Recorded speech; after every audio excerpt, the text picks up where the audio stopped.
Kabanata 111, napaisip na naman si Charlotte.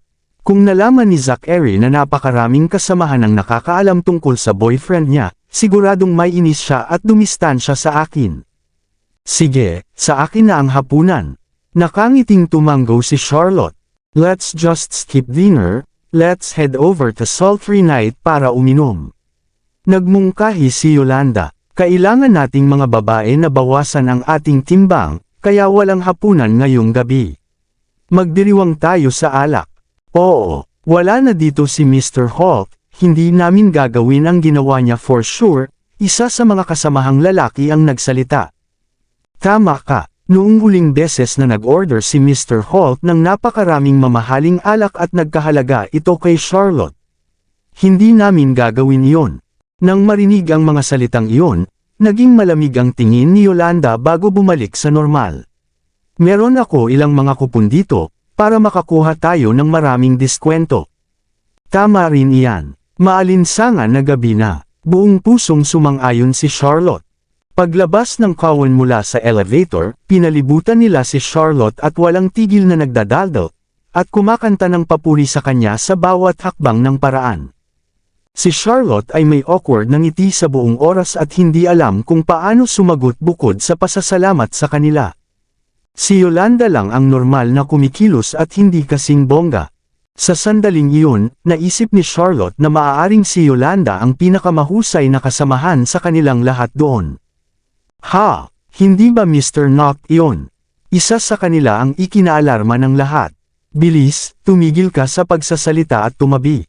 Agad namang natahimik ang lahat ng naroon at pumila sa gilid. Habang naglalakad si Zachary, ibinaba nila ang kanilang ulo at binati siya, Mr. Knock.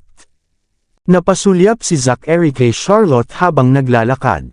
Tumingin si Charlotte sa kanyang likod at ang gut feeling na iyon ay lumulutang muli.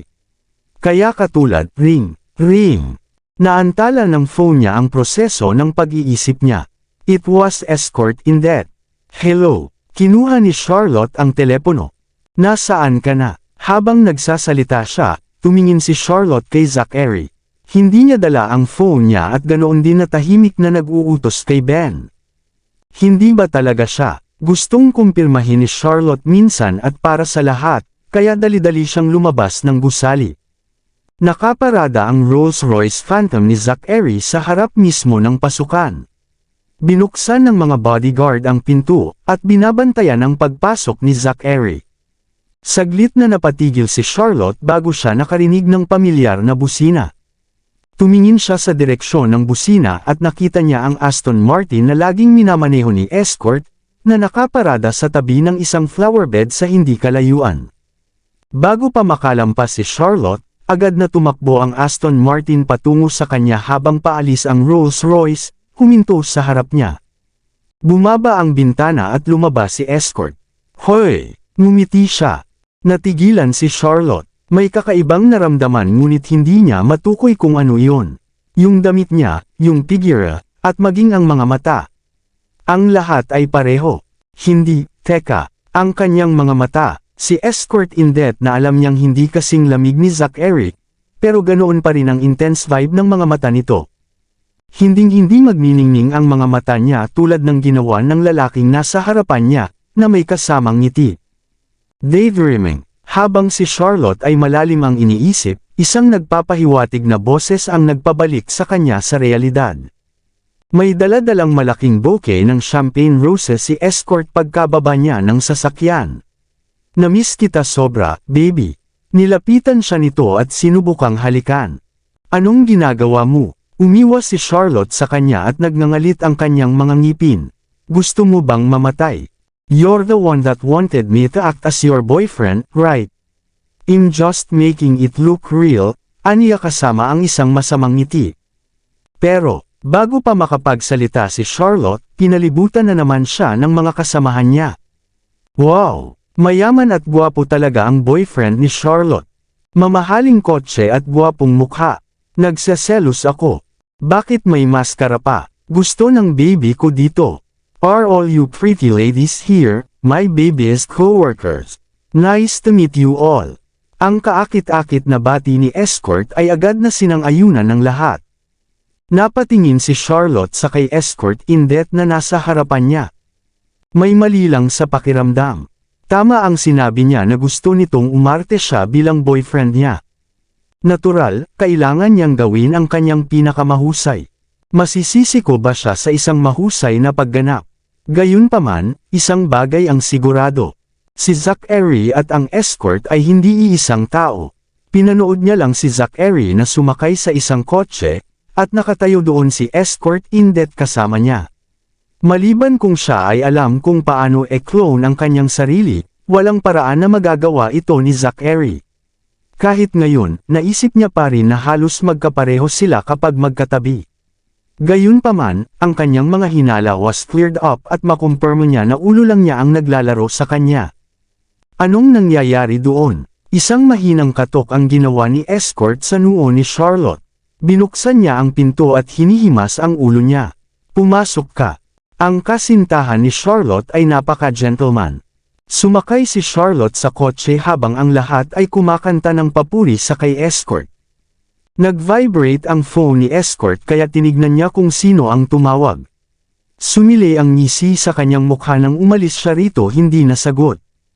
Charlotte, pwede ba akong sumama? Lumapit si Yolanda at nagtanong. Of course, there's space for 3 more at the back, anyaya ni Charlotte. Sumama ka. Sige, salamat. Hinila ni Yolanda ang dalawa pang kasamahang babae at sinabihan ng iba na kumuha ng ibang sasakyan. Magkita tayo sa sultry night. Okay, bumilis ang Aston Martin na parang bugzo ng hangin. Si escort indet ay nagmamaneho ng mas mabilis kaysa karaniwan, nag-zip sa trapiko at nag-overtake sa mga sasakyan hanggat maaari. Dahan-dahan, paalala ni Charlotte. We're not actually going that fast here, sabi niya nang makalapit ito sa kanya. Napakaganda mo. Napansin mo lang, pinanlakihan siya ng mata ni Charlotte.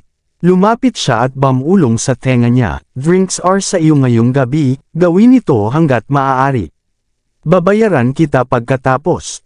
Babayaran mo ako. Namangha si escort nang marinig iyon. Kung gusto mong gumamit ng sarili mong pera, maging bisita ka, sagot ni Charlotte. Mas marami ka sa akin anyway. Hahaha, interesting. Humagalpak siya ng tawa. Bakit ang weird mo ngayon? Nagsalubong ang kilay ni Charlotte. Kahit kailan hindi kita nakitang tumawa ngayon. Talagang masaya ka sa isang bagay. Bakit hindi ako magiging masaya? I get to be your boyfriend. Lumapit ulit siya sa tenga niya. Hindi ba ikaw masaya? Malandi niyang tanong. Tumigil ka. Matingkad na kulay rosas ang mukha ni Charlotte.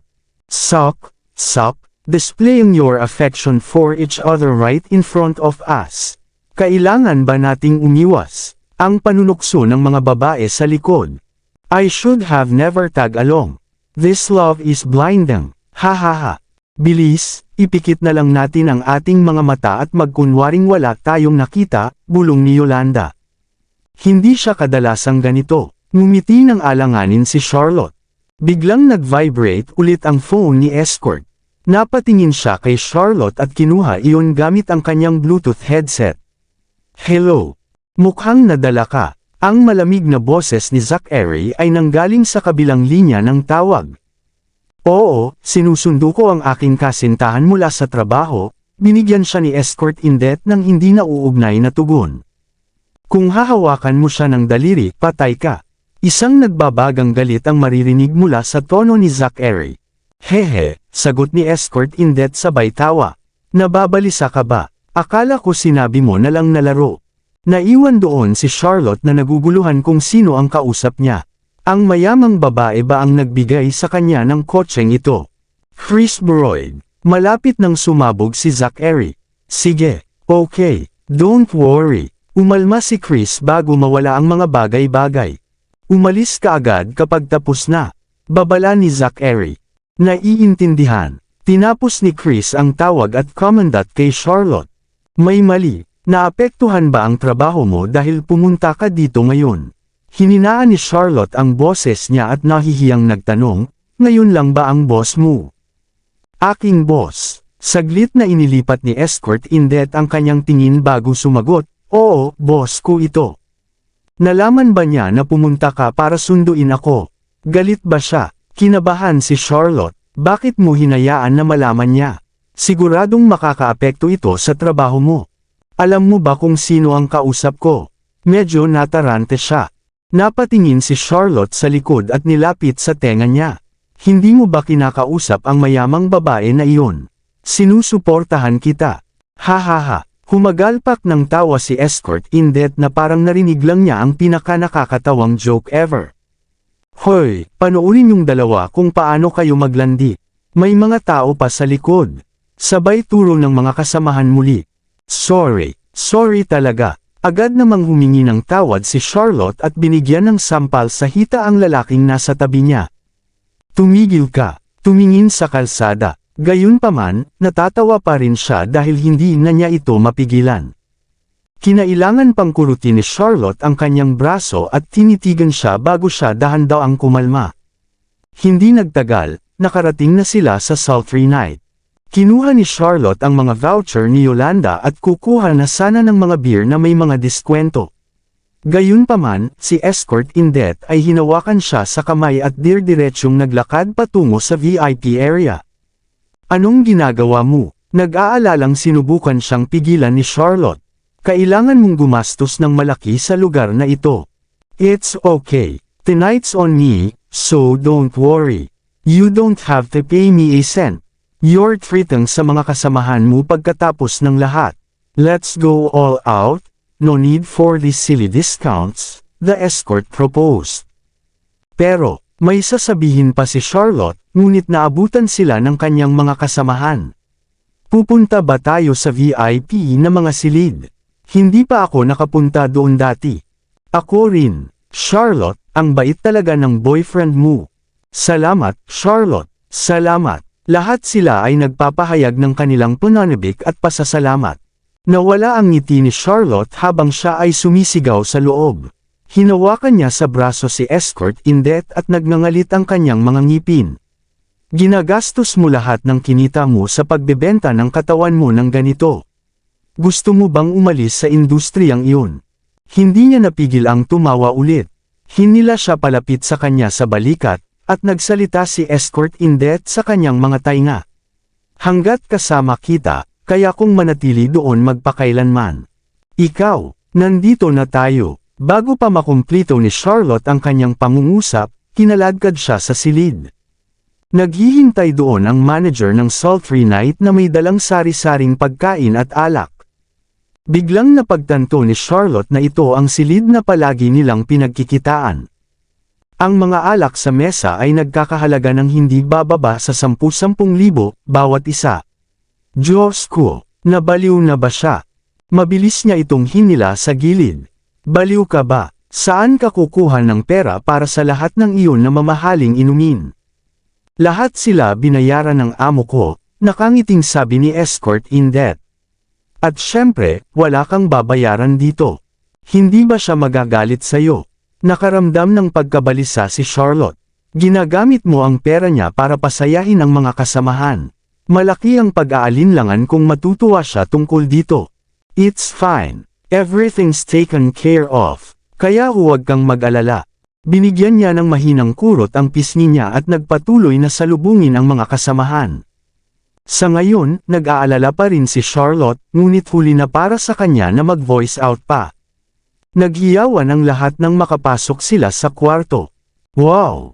Ang ganda! Oh Diyos! Lahat ito ay mamahaling alak. Charlotte, salamat. Sa boyfriend mo din. Itinaas ni Yolanda ang kanyang wine glass. Lahat. Isang toast. Sa kay Charlotte at ang kanyang boyfriend. Sige. Nagtipon ang lahat patungo sa mag-asawa para sa isang toast. Hindi ako umiinom. Gustong tumanggi ni Charlotte, ngunit sa huli ay sumuko sa kanilang sigasig habang siya ay sunod-sunod na tinanggap ang kanilang toast. Sa kabilang banda, napaka-welcome ni Escort Indet, na binababa ang mga baso pagkatapos ng baso ng alak. Siya agad ay naging komportable sa lahat ng naroon. Gayunpaman, pagkatapos lamang ng 2 baso ng alak, si Charlotte ay nakaramdam ng pagkahilo at hindi pangkaraniwang nilalagnat. Sobrang init sa pakiramdam na gusto na talagang hubarin ni Charlotte ang kanyang damit. Naisip niya dahil mayroon siya masyadong maraming alak at nagpa siya na pumunta sa banyo. Okay ka lang ba? Si Escort Indet ay gustong sumama sa kanya, ngunit isang hakbang ang nauna sa kanya ni Yolanda. Pupunta ako, at tingnan ko siya. Kasabay nito, ang iba pang mga kasamahan ay sabik na sinusubukang makipag-usap sa kay Escort. Kaya naman, hindi na niya ito masyadong pinag-isipan at nagpatuloy sa pakikipag-usap sa iba. Charlotte, okay ka lang. Pumasok si Yolanda sa banyo at walang pakialam na tumingin kay Charlotte. Masyado yata akong nakainom, sobrang init ngayon.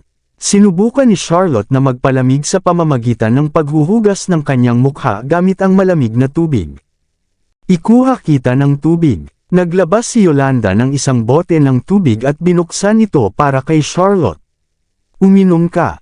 Salamat. Natuyo ang bibig ni Charlotte sa sandaling iyon, kaya tinanggap niya ang bote at inubos ito kaagad. Mas maganda, kinikit ni Yolanda ang kanyang mga mata.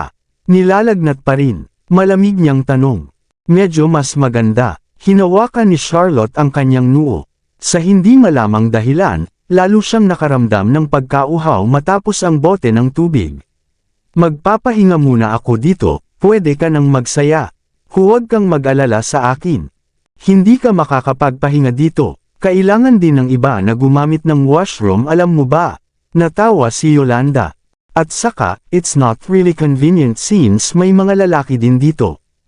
Pagkatapos, mukhang walang laman ang kwarto sa tabi. Tara ihatid na kita doon. Tinulungan ni Yolanda si Charlotte na maglakad at nagsalita sa tenga niya. Dapat tayong lumabas sa gilid ng pinto. Kung hindi, lalapitan ka lang ng mga lalaki para mag-toast ulit. For sure, hindi na ako makakainom. Unti-unting nawawala ang kamalayan ni Charlotte. Dahil hindi siya makapag-isip ng maayos, hinayaan niyang dalhin siya ni Yolanda palabas. Hoy Charlotte, tawag ni Lily nang makita sila. Saan mo siya dadalhin, Yolanda? Gayunpaman, ang kanyang boses ay nalunod sa dumadagandong na musika at lahat ng usapan sa silid. Tumingin siya sa nobyo ni Charlotte at nakita niyang masaya itong nakikipaglaro sa ibang lalaki. Well, Yolanda's with her, so there should be nothing to worry about. Truth be told, hindi isinama ni Yolanda si Charlotte. Naglibot talaga siya sa ilang sulok at nakarating sa isang abandonadong kwarto na medyo malayo. Ang mga kagamitan sa silid ay hindi gumagana kaya ito ay selyadong mula sa lahat ng paggamit. Itim na itim sa kwarto. Walang ilaw o musika. Ang tanging mapagkukunan ng liwanag na magagamit ay nagmula sa bintana sa pinto, bahagyang nagniningning sa magandang mukha ni Charlotte. Tubig, daing ni Charlotte habang palipat-lipat pagkatapos siya ihagis ni Yolanda sa isang sofa. Kailangan ko ng tubig. Gusto mo ng tubig? Kinuha ni Yolanda ang isang bote ng expired na beer sa mesa at diretsyong ibinuhos sa mukha ni Charlotte. Uminom ka. Umiling si Charlotte sa gulat, sinusubukang umiwas. Gayunpaman, siya ay masyadong mahina sa kahit na gumalaw. Sa sandaling iyon, halos wala ng malay si Charlotte. Hindi niya alam kung ano ang nangyayari bukod sa naramdaman ng likido sa kanyang mukha. Bitch ka! Itinapon ni Yolanda ang bote sa tabi, at sinugod si Charlotte, pinisil ang ulo ni Charlotte sa pagitan ng kanyang mga kamay. Kasalanan mo ang lahat. Nagnganga ang ngipin ni Yolanda. May magandang kinabukasan si Mr. Holt, at nagawa mong mawalan siya ng trabaho. Dinala mo pa siya sa kulungan. Kasalanan mo ang lahat. Siya ay isang natatanging individual, ang unang lalaking nakapasok sa isang prestihiyosong universidad mula sa aming nayon. Siya ang aming pinagmamalaki, ang taong tiningnan at hinangaan ko. Mabigat ang paghinga ni Yolanda. Sinundan ko ang kanyang mga yapak at dumating sa Divine Corporation. Nagtrabaho ako ng mahirap at ginawa ang aking makakaya upang ipakita ang aking mga kakayahan, lahat sa pag-asang mapansin niya. Ngunit ikaw ang nag-iisa sa kanyang mga mata. Kaya lang, kung mahal mo siya at mahal mo siya, I would have gave you my blessing. Pero hindi, kinailangan mong sirain siya, ang aking gabay na ilaw. Hinding-hindi kita mapapatawad dahil dito. Maraming salamat sa lahat ng sumusubaybay. Please subscribe and follow my YouTube and Facebook channel, Filipino Novel, Maraming salamat po. Kabanata 115. Tumayo si Yolanda at kinuha ang phone niya. Hello, ready na ang lahat, pwede ka nang pumasok. Ang abandonadong kwarto, mga walang hiya. Bilasan mo. Namayani ang katahimikan. Samantala, hindi nahanap ni escort indet si Charlotte sa banyo, kaya nagpunta siya sa mga kwarto sa tabi, ngunit walang silbi. Sinubukan niya rin itong tawagan ngunit hindi ito nako-contact. Nakita niyo ba si Charlotte? Pinatay niya ang music at nagtanong. Nagsimulang umiling ang lahat. Nasa washroom ba siya? Hindi, nakapunta na ako doon. Nakasimangot si escort indet. Sino ang babaeng tumulong kay Charlotte sa banyo muli? Walang silang ideya. Ang lahat ay nakakalimutan. Si Yolanda, sabi ni Lily pagkabalik galing sa banyo. Nakita ko siyang lumabas kasama si Charlotte. Ano ang nangyari? Hindi pa ba sila nakababalik? Tawagan siya kaagad. Si escort indet ay nagutos. Mabilis. Okay. Mabilis na kinuha ni Lily ang kanyang telepono at tinawagan si Yolanda. Inilagay pa niya ito sa speaker mode, ngunit hindi nakonekta ang tawag. Dahil ba masama ang signal dito? Ang mga kasamahan ay hindi nababahala. Si Yolanda noon pa man ay naging maalalahanin na tao. Baka malapit na siyang bumalik kasama si Charlotte. Oo, baka nakainom si Charlotte ng sobra at inilabas siya ni Yolanda para makalanghap ng sariwang hangin. Thaleby bumalik kaagad. Huwag kang mag-alala tungkol dito. Who's this Yolanda? Escort indet was still very much concerned. Bago ba siya? How's her relasyon kay Charlotte? 2 taon na si Yolanda sa kumpanya. She's considered a senior in the administration department. Sa mga tao dito, siya ang pinakamalapit kay Charlotte. Medyo gumaan ang pakiramdam ni escort indet matapos marinig iyon. Naisip niya na ayos na ang lahat at gusto niyang magpatuloy kung saan siya tumigil. Biglang tumunog ang phone niya. Si Zack Erie yun kaya agad siyang lumabas para sagutin ang tawag. Hello. Dinala mo siya sa sultry night. Gusto ng mga kasamahan niya na tretuhin ko sila. Tumigil ka na sa kalokohan, pang-iinis ni Zack Erie. Umalis ka na dyan ngayon din. Ha, pupunta ka na. Nabigo si escort. Pwede bang hayaan mo akong tapusin ang gabi sa aking karakter? Gusto mo bang mamatay? Sige, okay, naiintindihan ko. Hayaan mo akong hanapin muna ang babae mo. Tawagan mo ako kapag nakarating ka na. Ano, nasaan siya? Napakarami niyang nainom at tinulungan siya ng isang babaeng kasamahan sa labas para huminga, at hindi na makontak ang kanilang mga telepono. Chris Broyd, kapag may nangyari sa kanya, patay ka. Sa madilim at abandonadong silid, pumasok ang 3 kaawa-awang lalaki na may bulaklaking kamiseta. Bakit napakahirap hanapin ang lugar na ito? Lahat ng paikot-ikot na ito. Oo, hindi ko alam na may abandonadong kwarto sa sultry night na ganito. Tumahimik ka at pumunta ka dito. Hiling ni Yolanda. Hindi mo man lang kami binabayaran ng malaki, tigilan mo na ang pagmamaktol. Napahinto agad ang mga lalaki nang makita nila ang babae sa sofa. Ito ang dahilan kung bakit tayo nandito. Ang galing. Nanlaki ang mga mata nila. Sa sofa, nahubad na ang coat ni Charlotte habang palipat-lipat sa kanyang magandang figure. Ang kanyang mukha ay mukhang hindi kapani-paniwala na kaakit-akit sa ilalim ng mahinang ilaw na magagamit. Naglalaway silang 3 sa tuwa. Ang katawan na ito, ang mukha na ito, mas mahusay kaysa sa sinumang babae doon. Akala ko talaga ay matandang babae ito. Kaya nga nag-aatubili ako. Dapat sinabi mo sa amin kanina na magiging ganito ang isang tao. Maghihintay kami dito. Nagsalita ang mga lalaki habang hinuhubad ang kanilang pantalon. Ang tahimik dito. Walang makakasagabal sa inyo at walang makakaalam. Inihagis sila ni Yolanda ng isang stack ng cash at ngumisi. Magsaya kayong mga lalaki. Siguraduhing hayaan siyang magkaroon ng oras ng kanyang buhay. Huwag kang mag-alala. Talagang pagseserbisyohan namin ang magandang binibini sa abot ng aming makakaya. Ha. Pinalibutan ng mga naglalaway na lalaki ang sofa, tuwang-tuwa sila nang makita si Charlotte. Lumabas si Yolanda sa silid at binigyan ng malamig na titig si Charlotte habang isinara niya ang pinto ng may masamang ngiti sa kanyang mukha. Don't worry, Charlotte. I'll go get your boyfriend right now. Baka mas lalo ka pa niyang mamahalin pagkatapos makita kung anong nangyari dito. Oh baby, mag-e-enjoy ako dito. Inabot ng isa sa mga lalaking may crew cut ang kamay niya patungo kay Charlotte. Maghintay. Hinampas ng isang kalbong lalaki ang kamay at inilabas ang kanyang phone. Para sa isang tulad nito, magiging masama kung minsan lang natin magawa, diba?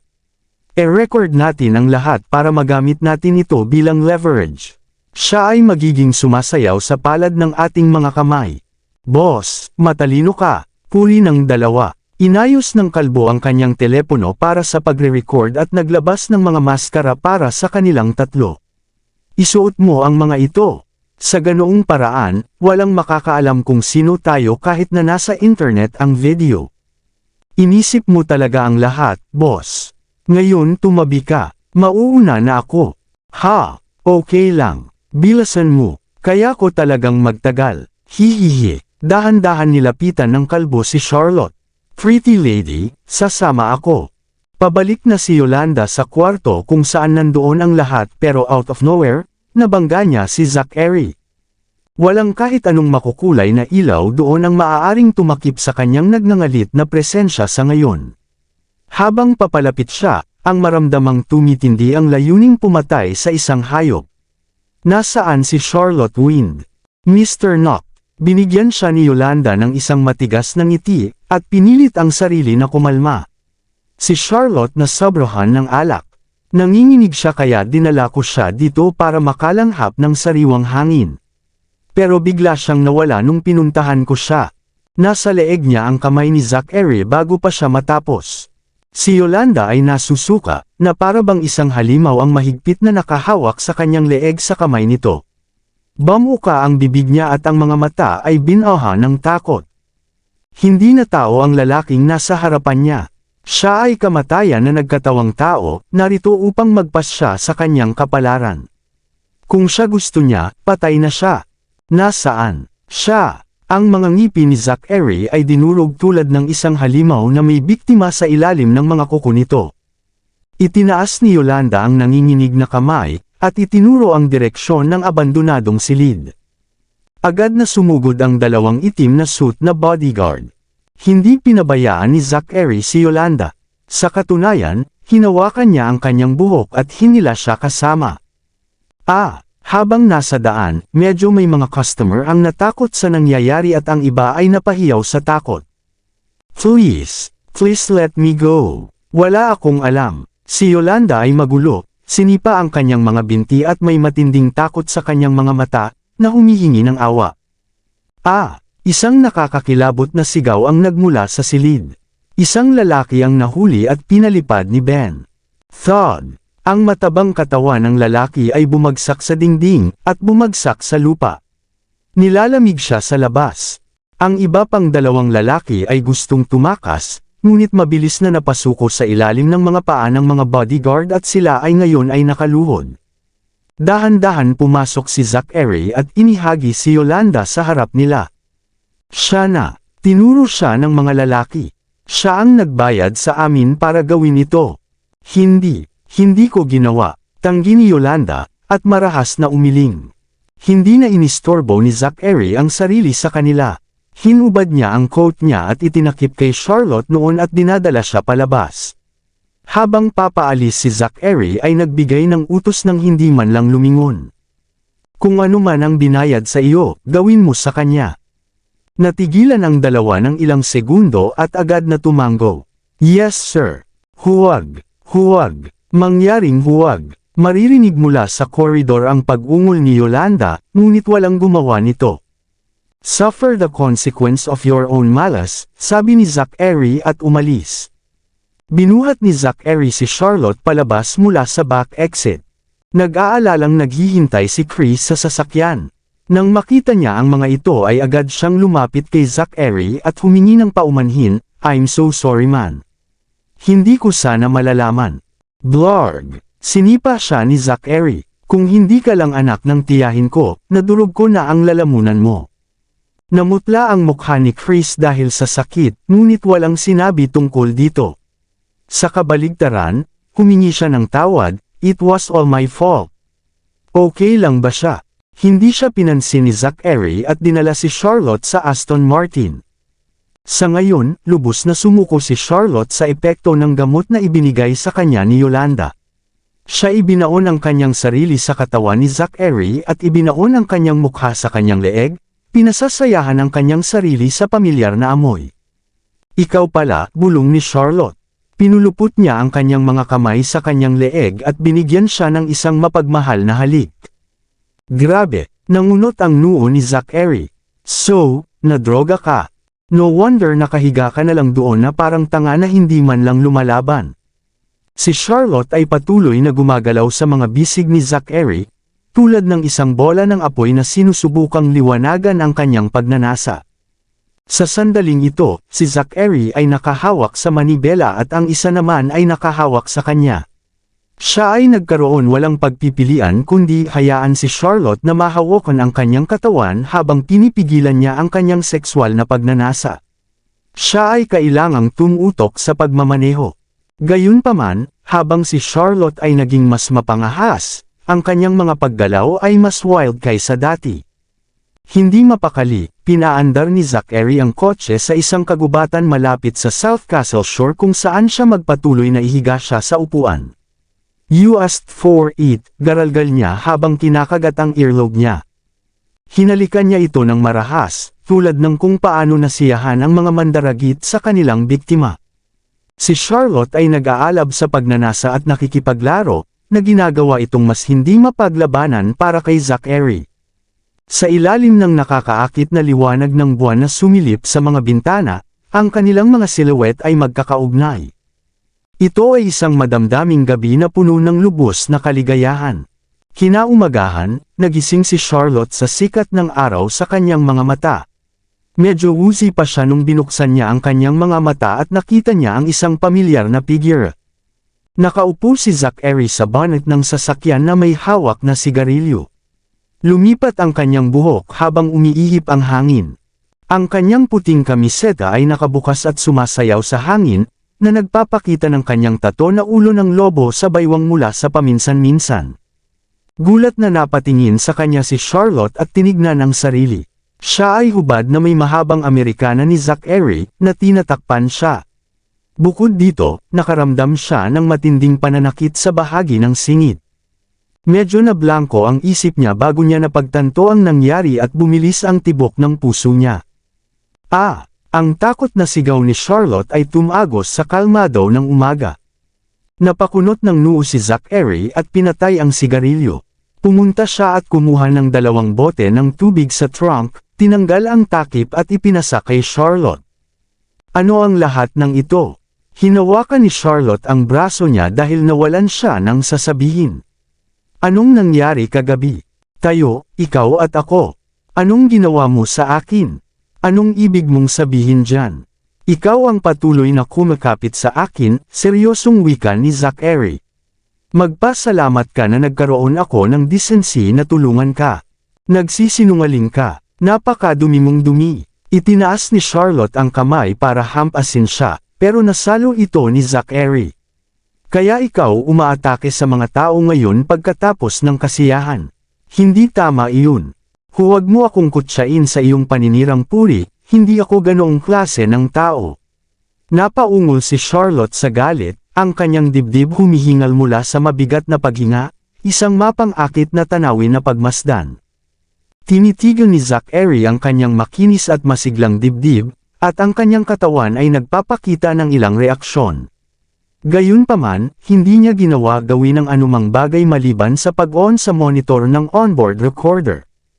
Tingnan mo ang iyong sarili. Dalhin mo ako. Isang hilanghing ang lumabas sa screen. Hindi maganda ang resolusyon, ngunit nagawa ni Charlotte na kilalanin ang sarili. Nakasakay kay Zachary habang hinahalikan at yakap ang mukha nito. Mas matindi pa ito kaysa sa mga pelikula. Ako, nabigla si Charlotte. Hindi siya makapaniwala sa kanyang nakikita. Paano? Bakit? Paano ko maging ganito? Hindi ito katulad ko. Wala ka pa ring maalala? Tanong ni Zachary. Kahit ano ang nangyari sa sultry night. Anong nangyari sa sultry night? Sumasakit ang ulo ni Charlotte, at sinusubukang alalahanin ang nangyari.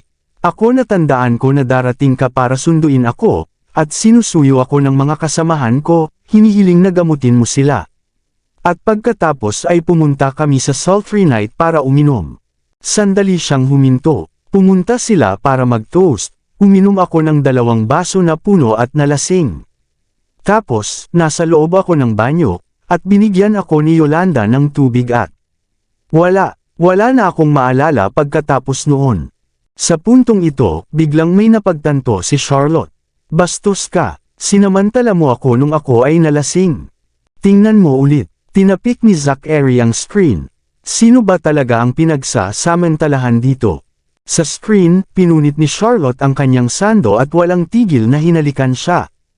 Isara mo ito. Tinakpan ni Charlotte ang kanyang mga mata. Talagang hindi ako ito. Bakit ko gagawin ito? Nadroga ka, tanga. Pinatay ni Zachary ang recorder at tinanggal ang footage. Nadroga, pinag-isipan ito ni Charlotte, at napansin na ang mga bagay sa katunayan, ay hindi nagdaragdag. Kahit na siya hindi magaling uminom, hindi dapat halos matamba siya ng 2 baso ng ganon. Teka, medyo nilalagnat na ako noong hapon. Ang alak sa gabi ay nagpalala lamang. At naramdaman lang tulad ng nangyari 4 na taon na ang nakalipas. Naisip mo ba, patuloy na paalala ni Zachary sa kanya, mas malala pa sa 4 na taon na nakalipas ang kalagayan mo kagabi. Iyon ay dahil doble ang dosis mo. No way, sinong gagawa ng ganito? Ang mga salita ni Zachary ay nagdulot ng panginginig sa gulugad ni Charlotte. Ako, wag mong isipin na may ginawa akong kahit kanino. Makinig ka, pinatugtog ni Zachary ang recording na ipinadala sa kanya ni Ben sa kanyang telepono. Ito ay ang pag-uusap sa pagitan ni Yolanda at ang 3 lalaki. Babayaran ko kayo ng 100,000 para dungisan ang isang tao para sa akin. You're asking us to do that for a mere than 100,000. Paano kung mahuli kami? Ang parusa ay talagang mabigat para sa mga krimeng tulad nito. Don't worry, I'll handle everything. You guys just have to gang up on her when I send her over. Hihihi, ang pangit siguro ng babaeng yan. Kaya kailangan mo talagang magbayad ng pera para manligaw siya. Mas maganda siya sa inaakala mo. Makikita mo. Tinamaan si Charlotte. Oh God, si Yolanda ba ito? Si Yolanda ay may kakaibang boses na malambot at mabagal. Kahit na kapag pinag-uusapan ang mga masasamang gawain, siya ay nanatiling pareho ang tono. Naiintindihan mo na ngayon, napailing si Zachary sa sobrang inis. Yung juice na nainom mo kahapon sumabog nung gabi. Ganun din sa tubig na binigay niya sa'yo kagabi. Siya ay lumabas upang kunin ka, ngunit tinatrato mo siya bilang matalik mong kaibigan. Kung hindi dahil sa akin. Hindi natapos ni Zachary ang kanyang pangungusap. Kung hinawakan pa ng mga lalaking iyon si Charlotte, sinisisi niya ang kanyang sarili. Hindi ko dapat hinayaan na gayahin ako ni Chris. Ang gusto lang niya ay alisin ang mga hinala ni Charlotte, at sinong makakaalam na si Chris ay mapaglaro. Salamat sa Diyos nakarating ako sa oras. Nakakatakot ito. Nanindig ang mga balahibo ni Charlotte sa pag-iisip kagabi. Yung mga lalaki, may ginawa ba sila? Siyempre hindi. Hinila siya ni Zachary sa kanyang mga braso. Hinding-hindi ko hahayaang saktan ka ng sinuman. Nararamdaman niya ang tibok ng malakas na puso nito, at nagbigay ito sa kanya ng matatag na pakiramdam ng seguridad, tulad ng isang guardian angel na nagbabantay sa kanya. Teka, isa pang tanong ang biglang pumasok sa kanyang isipan. Agad niya itong tinulak palayo kay Zachary, at nabigla, ang bobo mo escort. Sabihin mo sa akin, gumamit ka ba ng kondom kagabi? Natahimik si Zachary. Natigilan siya, at napagtanto niya na nagsuot siya ng maskara kagabi nang siya sumakay sa kotse. Sa ngayon, siya si escort in debt. Malinaw na hindi mo ginawa noon. Galit si Charlotte. You're disgusting. Nakikipaglaro ka sa mga mayayamang babae araw-araw at nakitulog sa akin sa kanilang sasakyan. Kumunat ang noo ni Zachary at naikuyom ang kamao. Alam ng Diyos na si Charlotte lang ang babaeng nakasama niya, pero sinisiraan siya nito, kahit na naiinis sa kanya. Handa na si Zachary na kurutin ang kanyang leeg noon at doon, ngunit naisip niya na siya ang nagsimula ng laro sa alter ego na iyon. Hindi ngayon ang oras para ipakita ang sarili ko. Magtiis na lang muna. What's done is done. Ano ang gusto mong gawin ko? Ibinaba niya ang bote ng tubig at sinimula ng makina. Sino ang nakakaalam kung anong mga sakit ang maaaring mayroon ka? Galit na tinitigan siya ni Charlotte. Huwag kang gagamit ng kondom kapag kasama mo ang iyong mga customer. Bakit lagi na lang ako? Bitch, you better stop nagging, else ilalabas kita ngayon din. Nagngangalit si Zachary sa galit. Kung sino lang yun, sasabog na siya. Ang walang utang na loob na ang palad na ito. Kinuha nito ang lahat para makontrol ang kanyang galit. Napaluha si Charlotte at nanginig sa takot, nanginginig ng husto ang kanyang maliit na figure. Alam niyang hindi umaatres ang lalaking nasa tabi niya sa sinabi nito. Ang pag-iiwan sa ligaw na walang damit na ganyan ay tiyak na magbubunga ng kanyang pagkamatay, kaya tumahimik siya. Sinulyapan siya ni Zachary at nakita niya kung gaano siya kaawa-awa. Muli ay nanlambot ito at nilagpasan siya ng bote ng tubig. Kinuha ni Charlotte ang tubig sa kanya at dahan-daang uminom. Ang kanyang lalamunan ay nasusunog, ang kanyang ulo ay sumasakit pati katawan niya ay masakit. Nasasaktan siya kahit saan. Habang iniisip niya iyon, nagsimula siyang umiyak. Nagkamali ako 4 na taon na ang nakalilipas, at pagkaraan ng 4 na taon, ang parehong pagkakamali muli. Sa parehong lalaki, bakit ako ganito? Anong iniiyakan mo? Inis na inis si Zachary. Pinapamukha mo na sinaktan kita. Kung alam mong nakadroga ako, bakit hindi mo ako dinala sa ospital? Nagkagulo si Charlotte. Bakit kailangan mo bang samantalahin ang sitwasyon? Paano ka tutulungan ng ospital sa sitwasyong iyon? Pagtatanggi ni Zachary. At saka, gusto mo bang sumakay sa headline news ulit? Naiwang tulala si Charlotte. Totoo naman na kung maisapubliko ang nangyari kagabi, gagawin niya na maging katatawanan na naman. Hindi naman sa hindi pa tayo natulog ng magkasama, ano ang dapat iyakan? Si Zachary ay may bola ng galit na napuno sa kanyang tiyan sa sandaling ito. Ang natutulog sa akin na marami ng kahihiyan sa iyo. Tama ka, huminga ng malalim si Charlotte. Ituturing ko na lang na sinapian ng multo. Natahimik si Zachary habang inihagis ang kamao sa bintana ng sasakyan dahil sa galit. Bang! Lumipad kung saan-saan ang mga tipak ng salamin. Pumikit si Charlotte at pumikit sa takot. Walang kahit anong emosyong ipinakita si Zachary habang nanatili ang kanyang matalim na tingin sa kalsada, tahimik mula noon. Sa bilis ng takbo ng sasakyan, nakarating sila sa isang botika sa sentro ng lungsod. Lumabas si Zachary at pumasok. Hindi alam ni Charlotte kung ano ang nangyayari. Gusto niyang umalis, ngunit tama ang kanyang kalagayan ngayon ay hindi siya papayagan. Napansin siya ng ilang dumadaan kaya agad niyang tinakpan ang mukha niya ng coat. Hindi rin nagtagal at bumalik si Zachary na may dalang puting tableta. Lunukon mo. Ano ang? Natarante si Charlotte. Contraceptive, malamig niyang sagot. Unless gusto mong dumaan sa pagbubuntis at pagpapalaglag muli. Agad na kinuha ni Charlotte ang tableta at nilamon ito sa tulong ng tubig. Pagkatapos ay tumawag si Zachary sa telepono bago nagmaneho patungo sa likurang pasukan ng Storm Hotel. Naghihintay na ang manager sa kanyang pagdating nang makarating siya doon. Nang makita ng manager si Zachary, siya gustong yumuko para batiin siya. Gayunpaman, pinigilan siya ni Zachary at hiniling na manguna. Naiintindihan. Agad namang nag-guide ang manager sa harap nila. Ginamit ni Zachary ang kanyang mahabang coat, at tinakpan si Charlotte ng mahigpit hanggat maaari at dinala siya sa elevator. Dumiretso sila sa 39th floor kung nasaan ang presidential suite. Ang eksaktong parehong silid kung saan sila natulog 4 na taon na ang nakakaraan.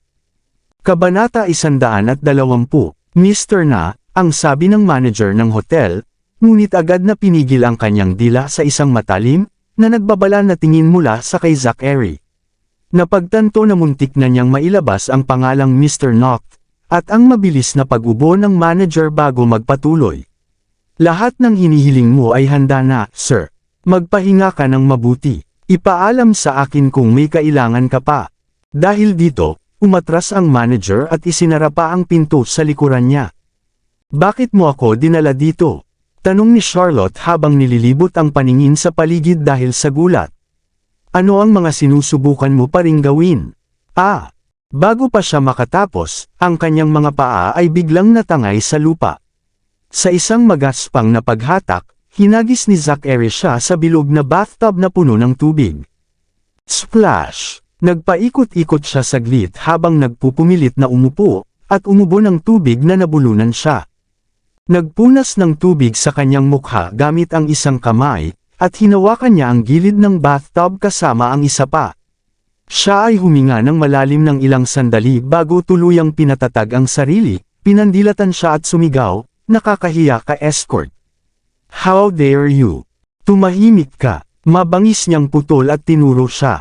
Mula sa sandaling ito, mas mabuting linisin mo ang iyong sarili ng tahimik. Gagawin ulit kita kapag may narinig pa akong salita mula sa iyo. Napuno ng nakakapigil na kapaligiran ang banyo sa kanyang nakakatakot na pandidilat at makapangyarihang boses. Si Charlotte nadama na pinasuko ng hangin ng pangangibabaw na naglalabas sa kanya. Sa takot, agad niyang tinakpan ang bibig niya at tahimik na tumitig ng nanlaki ang mga mata. Maligo, he commanded as he chucked a bathrobe at her, saka lumabas ng banyo. Mariin niyang ibinuka ang kanyang mga labi, hindi nang ahas na gumawa ng isa pang ingay. Gayunpaman, talagang gusto niyang linisin ang sarili. Isang mahabang nakakapagod ang gabi. Hindi niya maiwasang magalit at marumi sa lahat. Dahan-dahan siya niluwagan ang sarili sa paliguan, hinayaan ang kanyang katawan na magpahinga sa mainit na tubig. Nakaka-relax ang paliligo habang nilulubog niya ang sarili dito. Gayunpaman, napaatras siya nang may mga sugat sa kanya ang balikat at leeg ay nagsimulang sumakit nang sila ay lamapat sa tubig. Samantala, naligo na si Zachary sa kabilang banyo. Nakatapis lang ng tuwalya sa ilalim ang kanyang katawan, at dali-dali niyang hinaplos ang kanyang buhok nang lumabas siya at tinawagan si Reyna sa kanyang telepono. Magpadala ka ng babae na doktor sa Storm Hotel, ngayon na. Isa na sariwa ang mukha sa publiko. Utos niya. Hindi nag-aksaya ng isang millisecond, ibinaba niya ang tawag at inabot ang isang kamay patungo sa kanyang maskara. Sa sandaling iyon, lumabas si Charlotte mula sa banyo. Mabilis siyang tumalikod. Nagmura siya sa isip niya. Ang maskara ay nakahiga pa rin sa kama, kung saan kailangan niyang tumalikod at maglakad sa malayo bago niya ito maabot. Sa lahat ng pagkakataon, ang ungrateful wretch na iyon ay nakatayo sa likuran niya. Napakabilis mo ba? Pakay niyang tanong. Kailangan niyang mag-isip ng sasabihin para idirekta siya. Ungol niya. Magsasalita pa sana siya pero tinakpan niya agad ang bibig niya na naisip niya ang mga banta niya kanina. Kanina lang nakakatakot ang escort na ito. Paano kung talagang aaksyonan niya ang kanyang mga banta? Nakaramdam pa rin ng pananakit ang kanyang buong katawan at ang kanyang mga binti ay halos hindi na nakabawi ng sapat na lakas upang suportahan ang kanyang sariling timbang. Pagkatapos ng isang napakasakit na gabi, ang pagtanggap ng higit pang mga parusa mula sa lalaking ito ang magiging huling bagay na nanaisin niya. Iyan ay hindi sapat na malinis. Maligo ka pa. Pilit niyang hinihingi ang tono, itinago ang kanya desperasyon hanggat maaari. Siya ay lumaban, at pagkatapos ay muling pinigil ang kanyang dila bago pa man lumabas ang mga salita mula sa kanyang bibig. Dahil ayaw na niyang madagdagan pa ang sarili sa gulo, sumunod siyang bumalik sa banyo. Ngayon na ang oras. Sumulong si Zachary patungo sa maskara sa kama. Ang kanyang mga daliri ay halos 1 pulgada na malayo sa pag-abot nito nang biglang bumalik si Charlotte sa kwarto. Umalis siya at tumalikod sa 1 segundo. Halos nakapulupot ang tuwalya sa ibabang bahagi ng katawan niya at nadulas mula sa mapusok na paggalaw. Hindi na ako maliligo. Ngumisi siya habang nakahawak sa kanyang masakit at namamaga na leeg. Sa tingin ko ang sugat sa aking leeg ay nagsisimula ng umagos ng nana. Masakit. Uuwi na ako. Pagkatapos ay tumungo siya sa pinto habang nagsasalita.